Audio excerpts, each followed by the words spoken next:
United States, U.S. billionaire and one of the major prominent persons that campaigned with his own resources for the return of President Donald Trump to the White House for a second tenure, Elon Musk has again condemned the latest version of tax and spending bill presented by President Trump as released by the U.S. Senate, describing the president policy as utterly destructive that will destroy millions of jobs in the U.S. and caused a strategic harm to the country. This, Elon Musk stated on Saturday. Barely few weeks he settled feud with President Trump after he had openly rejected the bill and criticized the policy, which sparked serious concerns between both, who had continued for days to lash out on each other with words on social media.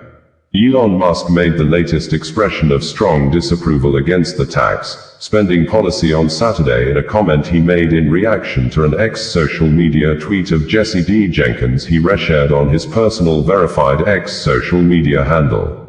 Jesse D. Jenkins had tweeted that the new Senate draft raises taxes on all wind and solar projects that haven't begun construction today unless they are placed service by end of 2027 and navigate complex, likely unworkable requirements to prove they don't use a drop of Chinese materials. After that, this bill adds a new tax on wind and solar projects that can't prove the same. Reacting, Elon Musk tweeted and said, "The latest Senate draft bill will destroy millions of jobs in America and cause immense strategic harm to our country. Utterly insane and destructive. It gives handouts to industries of the past while severely damaging industries of the future." It would be recalled that after the verbal altercations between Elon Musk and Donald Trump, the U.S. billionaire, Elon Musk says on X that he regrets some of the barbs he posted as he and President Trump traded insults on social media, saying, "They went too far." Hours after Musk posted about regretting his comments, the New York Post published a pre-taped interview with Trump in which he said he had no hard feelings toward Musk. Trump had described the spending legislation as the big beautiful bill, while Musk said Trump wouldn't have won the election without him and accused him of undermining the work of Doge in cutting billions from federal budgets. The feud occurred less than a week after President Trump and Musk lavished praise on each other in the Oval Office. Trump had celebrated Musk's work as the head of the Department of Government Efficiency, Doge, overseeing the slashing of billions of dollars in federal spending. Speaking at his send-off at the White House before the feud ensued, the U.S. president called Musk one of the greatest business leaders. Ukrainian President Volodymyr Zelenskyy has sought the help of Pope Leo XIV to prevail on President Vladimir Putin of Russia to release Ukrainian children and women held in Russia, saying, "The government of Russia held the children and women against their will," while he thanked the Pontifex for his continued prayers and compassion for the people of Ukraine. President Volodymyr Zelenskyy made the request on Saturday when he commented on Pope Leo XIV tweet on X social media, in which the Pope had expressed sadness and sympathy for the people killed in Ukraine.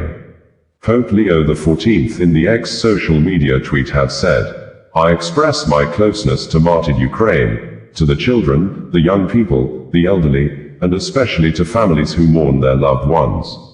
I share your sorrow for the prisoners and victims of this senseless war."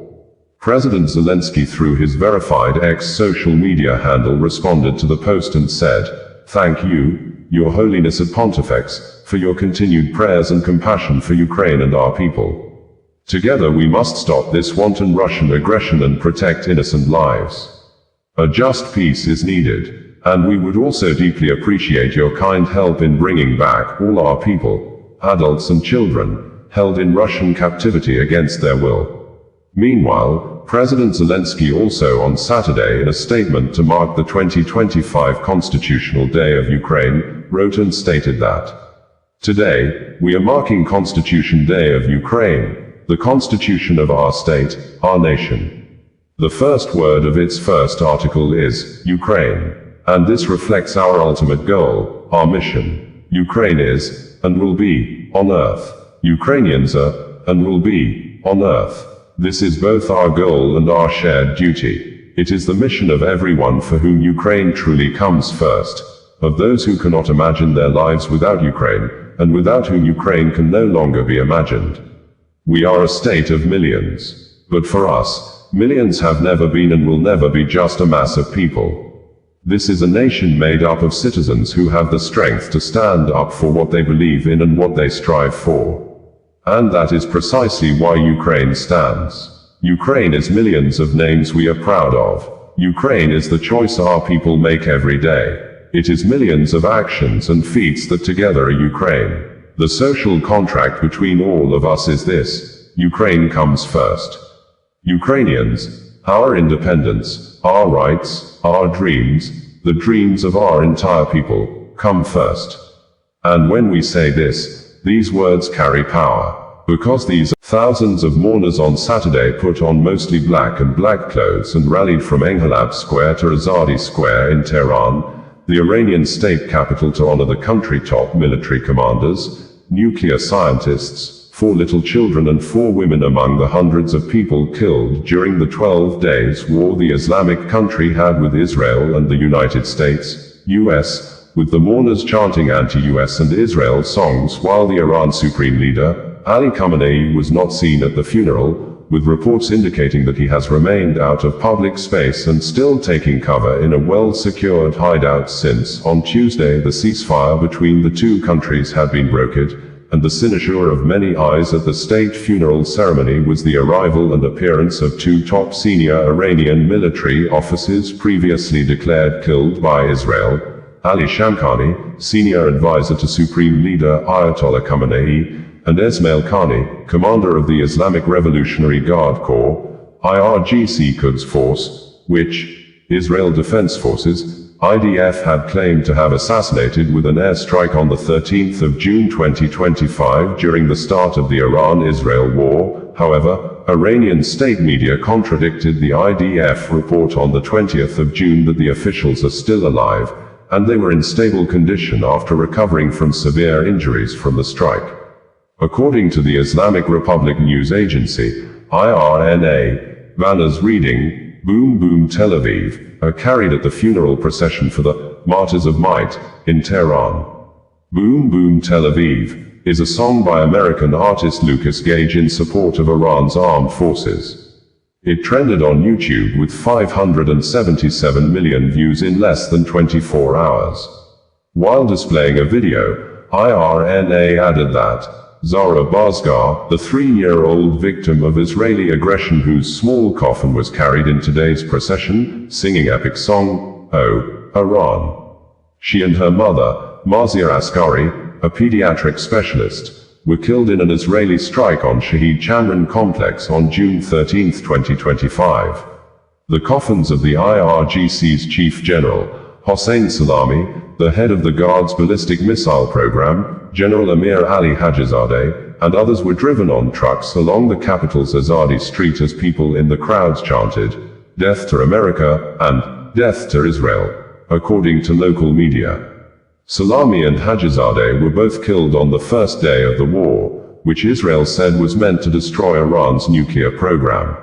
It was observed that Saturday's ceremonies, Israeli Prime Minister Benjamin Netanyahu has listed what the troops of Operation Rising Lions achieved in a 12-day war with the Islamic Republic of Iran, stating that Israel will now pursue the path of making peace with nations in the Middle East and compensate those that suffered damages, specifically stating that all the buildings destroyed by Iran ballistic missiles will be rebuilt anew by the Israeli government for the victims, adding that, without the immense achievements in Gaza, in Lebanon, in Syria, and against the said terrorism in Judea and Samaria, Israel would not have been able to reach Tehran, made the statement on Tuesday evening after Iran President Masoud Pezeshkian announced an end to the 12 days tense and frightening military campaigns that the United States, led by President Donald Trump, took side with Israel and officially and openly got itself involved in the war on Saturday 2025 when U.S. special military troops flew several B-2 bombers, fighter jets and attacked 3 Iranian cities of Fordo,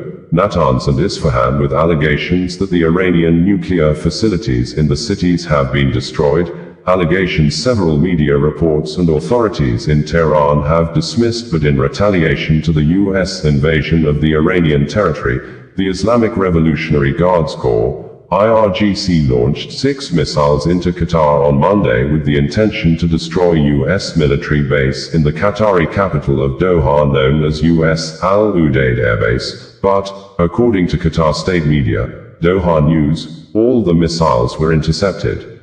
Doha News also reported that Qatar's Prime Minister and Minister of Foreign Affairs, Sheikh Mohammed bin Abdulrahman Al Thani, told a press conference in Doha on Tuesday that Iran's attack on the U.S. Al Udeid airbase the previous night will leave a scar on Doha and Tehran's relations. Sheikh Mohammed noted, however, that Qatar is not adopting escalatory policies. Qatar welcomed the ceasefire deal between Iran and Israel on Tuesday following a conflict that lasted for nearly 2 weeks. Qatar's foreign ministry issued a statement voicing the Gulf states' hope that the agreement will serve as a solid foundation for prioritizing dialogue and diplomacy in resolving disputes and conflicts. The statement affirmed that Iran's attack on the Al Udeid airbase in Qatar constituted part of the dangerous escalation in the region, while noting that Doha will continue to be a driver of peace, not bound by any specific event or pragmatic position in this regard. Qatar's Emir, Sheikh Tamim bin Hamad Al Thani, received bringing you the news in a more digital way.